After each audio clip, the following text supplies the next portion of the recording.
یک از نمودهای سیاحی که طلبات دوستدارانش در جمهوری در حال افزایش است، این سیاحی سرگذشتی توسط شکاری ماهی محسوب می‌یابد. طبق تحلیل‌های عالمان، کل دریاهای شوخ و مصطفی تاجیکستان دارای بیش از 60 نمود ماهی میباشد. در دریاهای کوهی شیرماهی، گلماهی و دیگر نمودها را میتوان واخورد. حالا با نظرداشت سرمحصولی، صاحبکاران بیشتر به پرورش ماهی‌های پیشانقفس سفید، زغار ماهی و امور سفید توجه ظاهر می‌نمایند.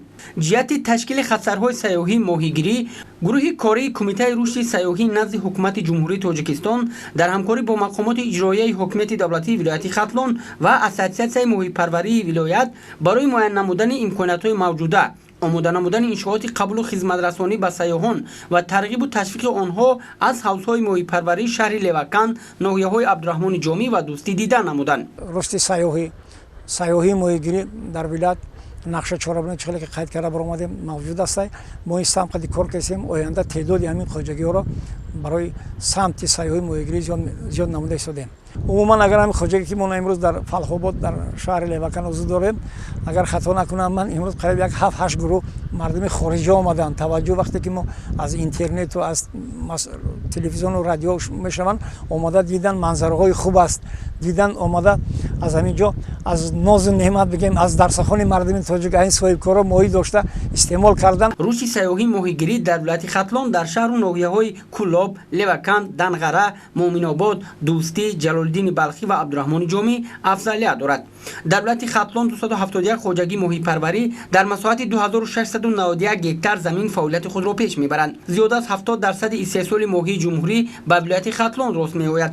در ولایت 8 نمود ماهی از جمله آیله کرپ‌ها و امور سفید پرورش کرده میشوند. آبانبارهای نورک، بایغازی، سنگتوده، سربند و مومن‌آباد اقتدار ضروری را برای رشد ساحه دارند. خصوصا در شهر لوکان و در ناحیه مومن‌آباد حوض‌های ماهی پروری برای رشد سیاحی ماهیگیری با خدمت رسانی مناسب آماده میباشند. سیاحی ماهیگیری یک از نمودهای معاصر سیاحی بوده، تشکیل صید نمودهای گوناگون ماهی، رسانیدن سیاحان به جایهای دشواررس ماهیداری، اجاره تجهیزات ماهیداری و تشکیل ماهیداری در حوض‌های دارای ماهی که مخصوص به همین مقصد پروری شدن دانسته می‌شود. یکی از نمودهای سیاحی که امروز قابل توجه است و دوستداران آن سال به سال زیاد گشته ایستاده است، این سیاحی ماهیگیری می باشد و امروز در کشور برای این نمود سیاحی شرایط‌های مساعد فراهم آورده شده است.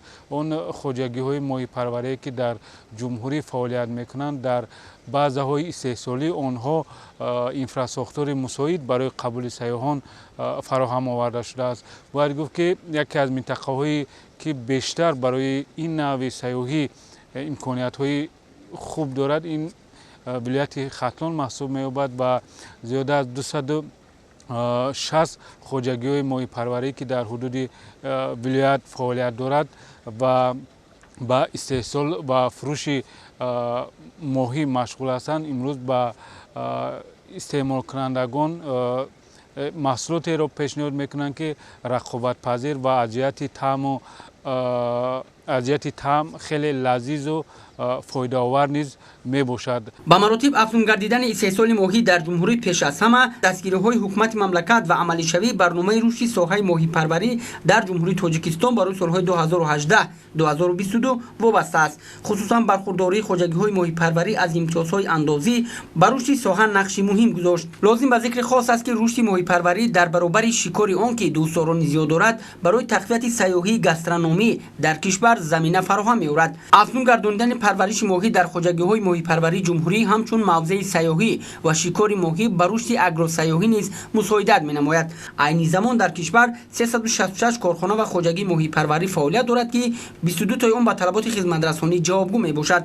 برای معرفی آنها و تشکیل سیاحی شکار ماهی توسط خط سیرها در خواجگی‌های مذکور و در دیگر مناطق جمهوری که امکانات شکار ماهی موجود است، از جانب کمیته رشد سیاحی نزد حکومت جمهوری تاجیکستان کارهای ترغیباتی و اطلاعاتی برای جلب سیاحان داخلی و خارجی برگزار گردیده ایستاده است.